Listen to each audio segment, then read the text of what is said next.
Bom dia, tudo bem? A mensagem que Deus colocou para mim hoje, ela diz assim: Jesus está a uma oração de distância do nosso coração. Somente Ele pode fazer o que ninguém mais pode. Senhor, tende misericórdia de nós. Perdoa, Pai, todos os nossos pecados. Livra-nos de todo mal. Nos afasta de tudo aquilo que não vem de Ti. Nós agradecemos, Senhor, por mais esse dia, pelo alimento, pela palavra, pela presença. Aceita, Senhor, essa nossa oração, esse nosso louvor, pois nós Te amamos, bendizemos, adoramos. Somente Tu é o nosso Deus e em Ti confiamos.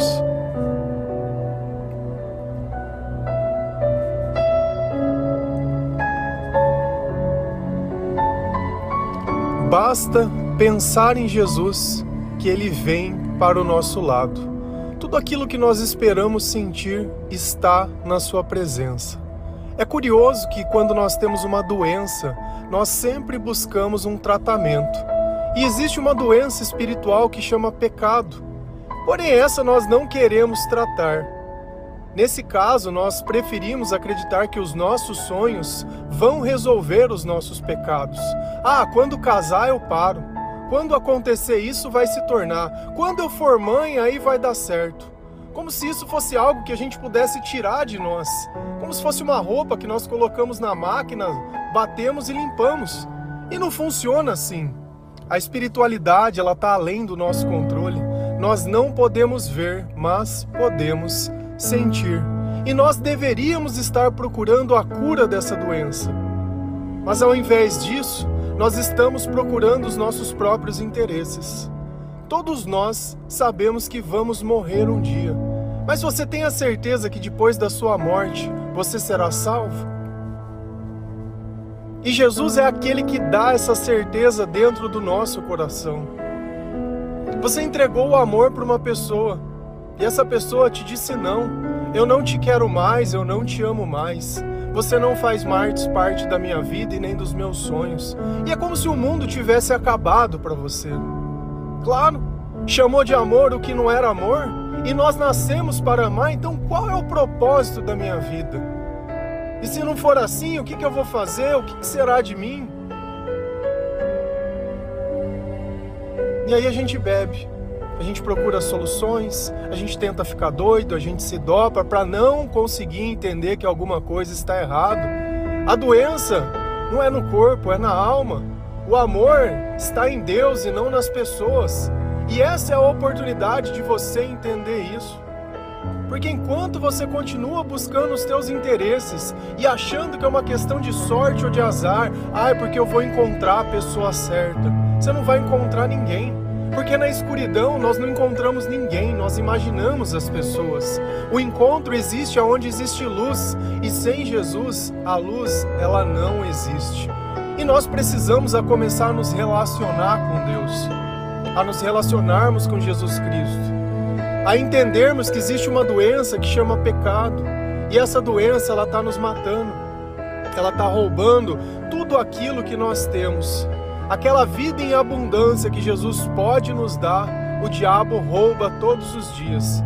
Que você decide não pensar em Jesus, que você decide não ler a palavra de Deus, buscar a presença do Senhor. Que tipo de relação é essa? Que você só o encontra uma vez por semana. E é por isso que as pessoas que frequentam a igreja, cada vez elas estão mais frustradas, como se o poder de Deus tivesse diminuído e ela precisasse sofrer alguma coisa para se aproximar de Deus. Não é arrependimento de coração, é espiritualidade de corpo, e essa não toca ninguém, não chega ninguém a lugar nenhum. E aquilo que você está sentindo falta, exatamente é aquilo que Jesus pode fazer, mas sem arrependimento não tem jeito. Se a gente vai lá na palavra de Deus, no Salmo 145, versículo 1, 2, 11, 12, 14 e 18. A palavra do Senhor, ela diz assim: Meu Deus e meu Rei, eu anunciarei a tua grandeza e sempre serei grato a ti. Todos os dias te darei graças e sempre te louvarei. Todos falarão da glória do teu reino e contarão a respeito do teu poder, para que todos os povos conheçam os teus atos poderosos e a grandeza e a glória do teu reino. Ele ajuda os que estão em dificuldade e levanta os que caem. Ele está perto de todos os que pedem a sua ajuda, dos que pedem com sinceridade. Os salmos, como nós já falamos diversas vezes aqui, até certa parte foi Davi, mas outras pessoas ajudaram ele a fazer, e não tem um lugar que está escrito quem escreveu o quê. Mas são ensinamentos importantes. Ele coloca Deus como centro de tudo, meu Deus e meu Rei. Se a gente pegasse um reino, quem é o rei? É aquele que define todas as coisas. É aquele que nos momentos de batalha vai reunir o exército para contra-atacar. É aquele que vai olhar a necessidade das pessoas. É aquele que vai cuidar de nós minimamente. E nós fazemos parte de um reino que é celestial. E o nosso rei é quem? É Jesus Cristo. Nós não conversamos com outros, porque nós somos amigos do Rei. Nós não precisamos de intercessores. Nós não precisamos de outras pessoas para entregar recado. Nós temos acesso direto ao Senhor. Eu anunciarei a tua grandeza. Qual é o nosso papel? Anunciar a grandeza de Deus. Como eu posso fazer isso? Simples, com a nossa própria vida. Porque as pessoas, elas nos conheciam antes. E agora elas estão olhando que alguma coisa mudou, que existe uma renúncia, que nós não estamos mais fazendo o que nós fazíamos, que o nosso comportamento mudou, que a nossa forma de se divertir mudou, que nós não temos mais dependência emocional, que nós não choramos mais, que não existe mais fraqueza dentro de nós. E criou-se ainda um comportamento diferente. Antes nós buscávamos as pessoas pelos nossos próprios interesses, para satisfazer os nossos desejos. Hoje nós buscamos as pessoas para que elas possam ter um encontro com Jesus, um amor verdadeiro. Não um amor que passa, mas um amor que dura para sempre. E sempre serei grato a Ti. Eu consigo reconhecer que se hoje eu vivo, é porque Cristo vive em mim. E eu sou grato pelo Senhor. E a forma que eu retribuo isso é fazendo esses devocionais, é ajudando outras pessoas. E isso é a coisa mais natural do mundo. Quando nós estamos tomados pelo Espírito Santo, o que nós queremos é amar. Amar a Deus sobre todas as coisas e o próximo como a nós mesmos. Todos os dias te darei graças e sempre te louvarei. Por que eu falo, leia a palavra de Deus todos os dias? Para que nós possamos ter um relacionamento completo com Deus. Por que eu falo, escute louvores? Para que nós possamos louvar o Senhor todos os dias. Sem isso não tem jeito. Não tem jeito. E dar graça a Deus é reconhecer que sem Ele a felicidade não existe. É pela sua misericórdia, pela sua presença que nós somos sarados e que nós somos curados e que nós somos abençoados. E tudo aquilo que nós sentimos de bom é graças a Deus. Todos falarão da glória do teu reino e contarão a respeito do teu poder. Ah, mas é só o pastor e o padre que vai falar. Eu não fiz curso de teologia, isso não é minha vocação. Ah, mas você não tem uma vida que foi transformada pelo Senhor? Você não está se convertendo? Você não está lendo a palavra? Cara, a coisa mais fácil da gente fazer, se você está lendo a palavra de Deus, é pegar o versículo do dia que está ali e comenta sobre ele com alguém. É a coisa mais simples de se fazer. Quantas vezes eu não estou citando aqui passagem de coisa que eu estou lendo agora? E bom, é do jogo. Não tem problema nenhum. E nós vamos passar diversas vezes pelas mesmas passagens. E cada vez essas passagens elas vão significar coisas diferentes. Sabe quanto tempo que eu estou lendo a Bíblia? 7 anos e meio. 7 anos e meio, sem parar todos os dias. Sabe o que mudou? Tudo. Já não tenho mais depressão, já não sinto mais tristeza, sinto paz na hora de dormir, sinto vontade de viver, reconheço o valor de todas as coisas que eu tenho, já não tenho mais sonhos, já não tenho mais ambições. O meu prazer está em servir ao Senhor. O meu prazer está na presença de Deus. Ressignifiquei toda a minha vida. Ressignifiquei as pessoas que vivem perto de mim, o valor de cada pessoa. Cada vida, ela conta. Nós temos que parar de querer pregar pensando no que os outros vão pensar. Espiritualidade não é os outros, é o que nós fazemos junto de Deus. Quem tem que reconhecer Deus na nossa vida somos nós mesmos e não os outros. Temos que parar com essa espiritualidade de aparência, com essa ideia de religiosidade. É sempre preocupado com a estética da coisa. Olha o culto que está sendo oferecido para Deus cada vez mais destoante da palavra de Deus, mas a estética tá bonita. Parece um show. Pega uma música da Isadora Pompeu, da Gabriela Rocha, vai lá no YouTube, liga, tira o áudio e assiste. Mostra para uma pessoa que nunca ouviu um louvor e fala assim, viu, você acha que essa moça ela tá cantando sobre o quê? Qual é o estilo musical que ela toca? Eu duvido que a pessoa fala que é gospel. Porque eles têm vergonha de Cristo. E não é questão de ser cruz, de ser coisa, de ser nada, mas dá para você entender aonde Jesus está e aonde ele não está. Por que o templo de Salomão eles não pintaram de preto? Como as igrejas hoje em dia todas estão se tornando pretas. Se eu te mostrasse dois lugares, olha, tem esse templo preto e esse branco. Qual que você acha que é a casa de Jesus e a casa de Satanás? Como você acha que as pessoas iriam escolher? E Satanás, ele está ali dentro da igreja. Se a gente vai no Antigo Testamento, eu estou começando a prestar atenção mais em certas coisas que eu não prestava. Os demônios, eles começavam a falar através da pessoa quando Jesus começava a pregar dentro da igreja. Onde que os demônios estavam? Dentro da igreja. Só que enquanto Jesus não estava lá, não estava incomodando nenhum deles. Por quê? Porque todos estavam mortos.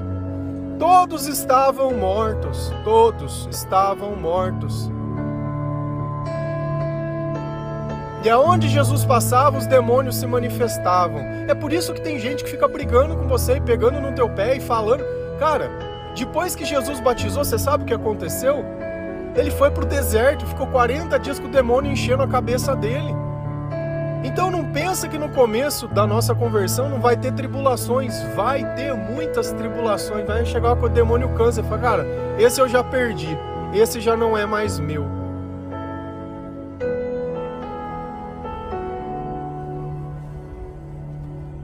Para que todos os povos conheçam os teus poderosos atos e a grandeza da glória do teu reino. Então por que a gente testemunha? Por que a gente evangeliza? Para colocar poder no Espírito de Deus. Para mostrar que Jesus ele saiu daquele Novo Testamento, daquela Bíblia antiga e está vivendo conosco hoje. Para mostrar que quando você tem fé e quando você acredita, as coisas elas acontecem. Então o nosso testemunho ele é muito importante. Às vezes você fica calado. Você está aí ouvindo o devocional todos os dias, está se curando, está fazendo, vamos dividir a glória. Pô, imagina se eu tivesse como você. E aí? Tem pessoas que se converteram por causa de um versículo. Porque ela foi atrás de um versículo e pediu outro, daqui a pouco começou a ouvir devocional, e eu começou a ler a Bíblia, e começou a fazer, e Deus foi lá e fez a obra. E você está aí. Esperando o quê? Esperando que os teus sonhos se realizem? Você quer ter uma benção grande para contar? É isso que você quer? Você quer se gabar? Cara, as pequenas coisas para quem não tem nada vale muito.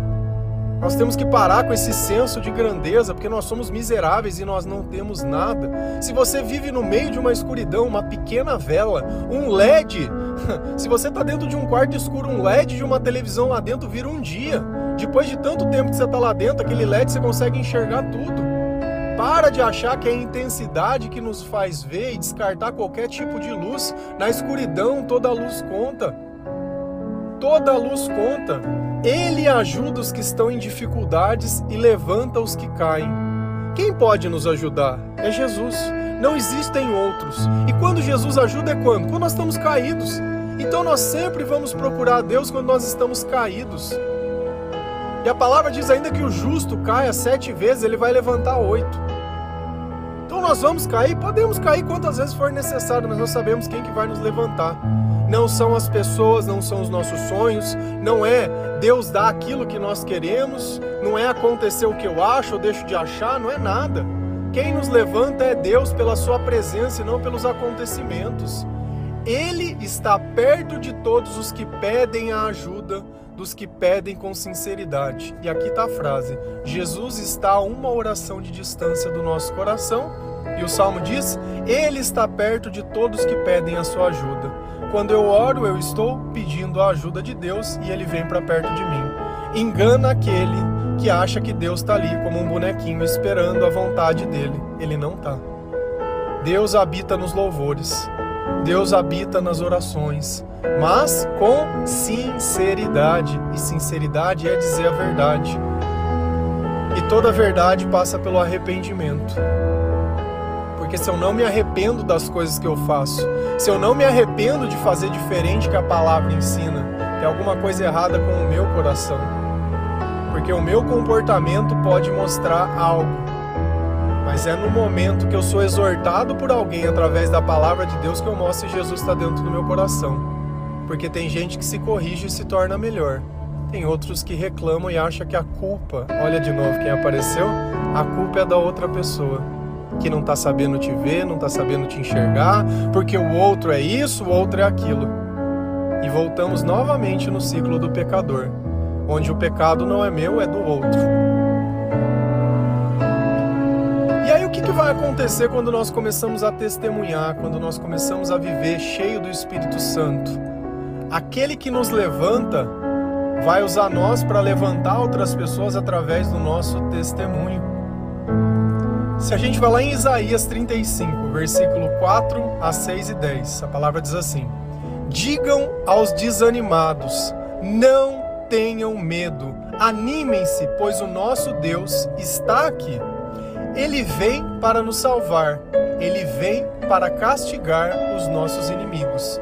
Então os cegos verão, e os surdos ouvirão, os aleijados pularão e dançarão, e os mudos cantarão de alegria. Pois fontes brotarão no deserto, e os rios correrão pelas terras secas. Aqueles a quem o Senhor salvar voltarão para casa, voltarão cantando para Jerusalém, e ali viverão felizes para sempre. A alegria e a felicidade os acompanharão, e não haverá mais tristeza nem choro.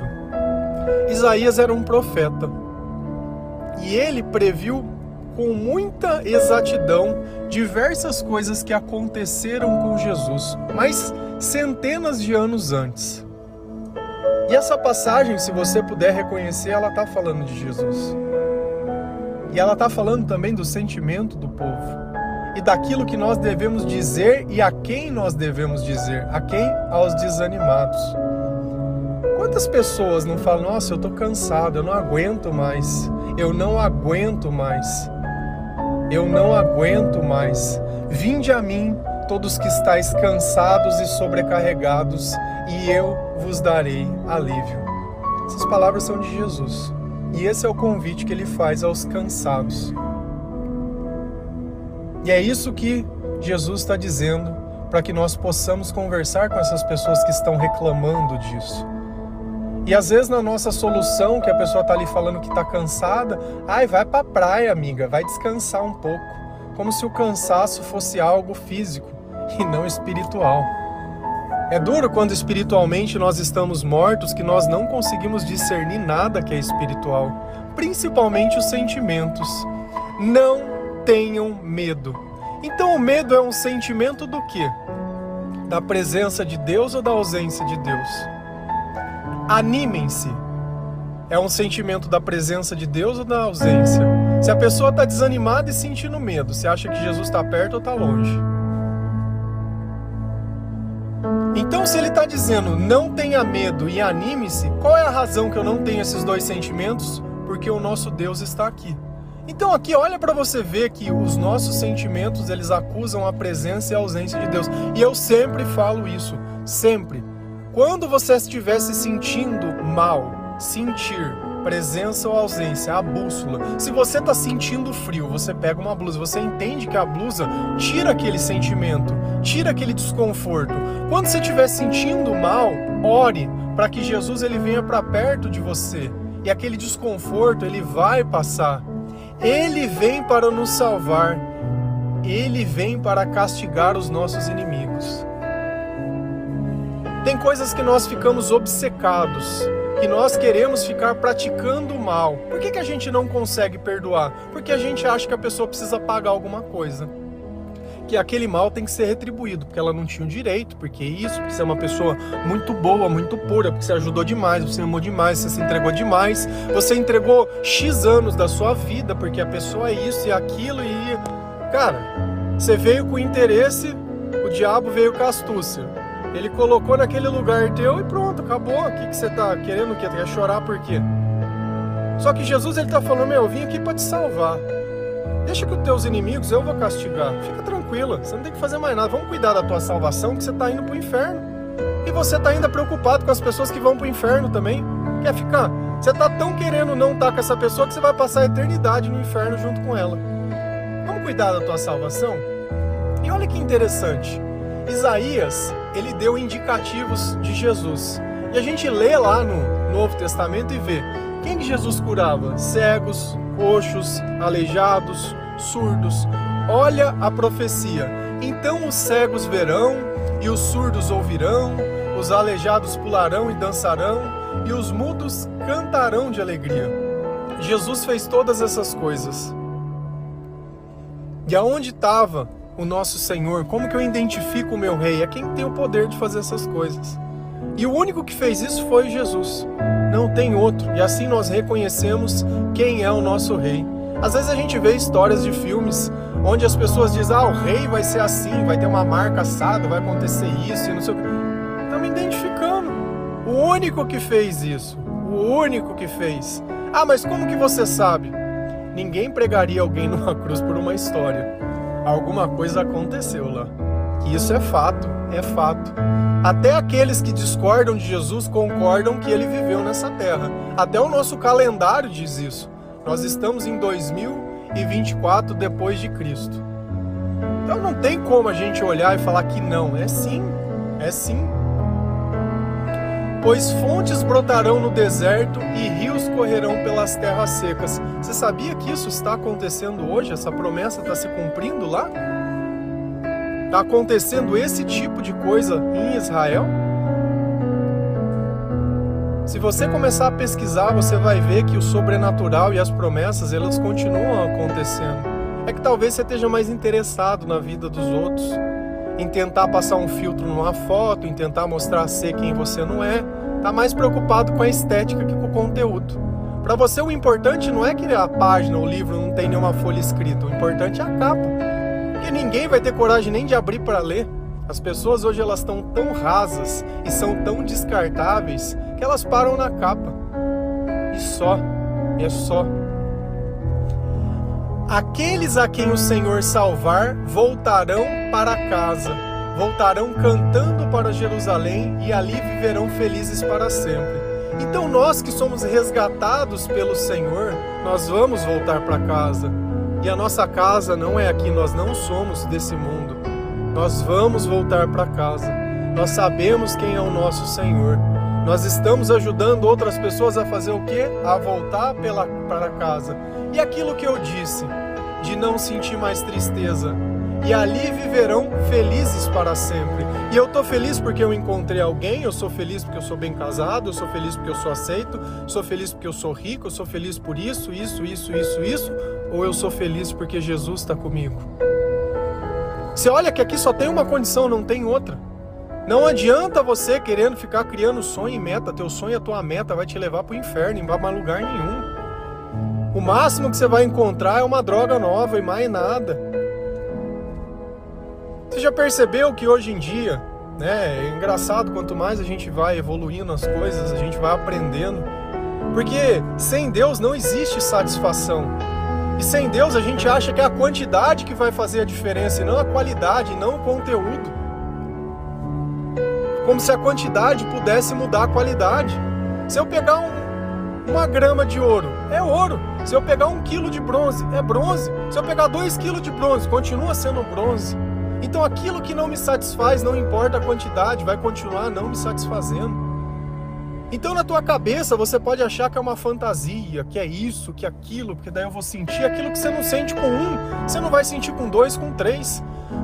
A droga que você usa, que não tira aquele vazio do teu coração, não é isso nem aquilo, não é a pessoa voltar, não é ela ir. Não é nada, não é nada. O problema é que você não entende os teus sentimentos que são espirituais. E aí você tenta pela carne compensar o espírito. A alegria e a felicidade os acompanharão. Uma vida cheia do Espírito Santo é uma vida cheia de alegria e felicidade. Não é cheia só de momentos felizes e tristes, porque a vida é feita de momentos. Gostoso, né? O diabo ele faz muito bem o trabalho dele, com ditos populares, como a sabedoria do fracassado. Então você aceita ser fracassado. De vez em quando o diabo dá um pouquinho de alegria, mas a maior parte é tristeza. Então fica de boa aí, tá? E Jesus está prometendo algo maior. E aí o que vai acontecer quando eu me converto e quando Deus ele vive sempre do meu lado? Você acha que eu vou continuar chorando? Você acha que eu vou continuar reclamando? Você acha que eu vou continuar lamuriando? Você acha que eu vou continuar com preguiça, procrastinando, deixando tudo para depois, ou eu vou fazer na hora? E não haverá mais tristeza e nem choro. Louvado seja o Senhor. Não haverá mais. Se existe, é porque a ausência de Deus. Por que eu tinha depressão? Porque eu não acreditava em Deus, eu era ateu. Depois que eu comecei a acreditar em Deus, acabou a tristeza, acabou o sentimento ruim, acabou o choro, acabou o sentimento de morte, acabou o descontrole emocional, acabou todas as coisas. Jesus ele vem curando. Isso é uma coisa que é um passe de mágica? Não, porque conversão é renúncia. Conversão é você passar por um processo diário. Não é uma oração forte, não é nada. Essas coisas não vão mudar a tua vida do jeito que você pensa, não. Jesus ele pode expulsar o demônio? Ele pode, mas se você não fizer nada, o demônio volta. E volta com mais gente ainda para falar, rapaz, tem uma casa boa ali, hein? Tem um perturbadinho ali que dá pra gente ficar junto. E aí, o que vai fazer? Se posicione, escolhe, veja quem você quer servir, veja os teus sentimentos, olha o poder da oração. Olha a necessidade de se orar e você quer ficar pedindo para os outros orar por você. E se você for na igreja confessar, ele vai falar assim, a tua punição vai ser 10 Pai Nosso e 20 Ave Maria. Então a oração é punição, não é conversa, não é ter Deus perto nem nada. Cara, olha para você ver como é que tá distorcido o ensinamento das coisas. A gente acha normal. Ah, tudo normal. Não, foi assim que eu aprendi. Jesus está falando uma coisa. Você tá triste, você tá chorando porque você tá servindo algo que não existe. Você está servindo a humanidade, não a Deus. Você nem conhece a palavra para você poder questionar. Você vem em mim e fala que eu estou errado, mas você não sabe o que é o certo. Me mostra na palavra que eu estou errado. Por favor, me mostra na palavra. Eu não quero que você vá pegar nem um estatuto de nenhum lugar, nem um livrinho, nem nada. Eu quero na palavra. Pode pegar qualquer Bíblia, seja de católico, de evangélico, de protestante, do que for. Todas falam a mesma coisa. E não existe razão para você continuar chorando a não ser você mesmo e a tua insistência no errado. Porque o dia que você se arrepender, o Senhor ele vem e faz a obra na tua vida. Amém? Que Deus abençoe cada um de vocês, que o Senhor ele possa tocar o teu coração, tocar a tua vida, que você possa se arrepender, que você possa aceitar a exortação do Senhor. Nós temos que ter humildade de saber que nós fazemos tudo errado e os nossos sentimentos estão acusando. Se os teus sentimentos não estão bons, alguma coisa está errada na tua vida. Recalibra a rota, leia a palavra de Deus, ora, se arrepende, que tudo vai mudar. Amém? Que Deus abençoe cada um de vocês. Feliz a nação cujo Deus é o Senhor. Um bom dia.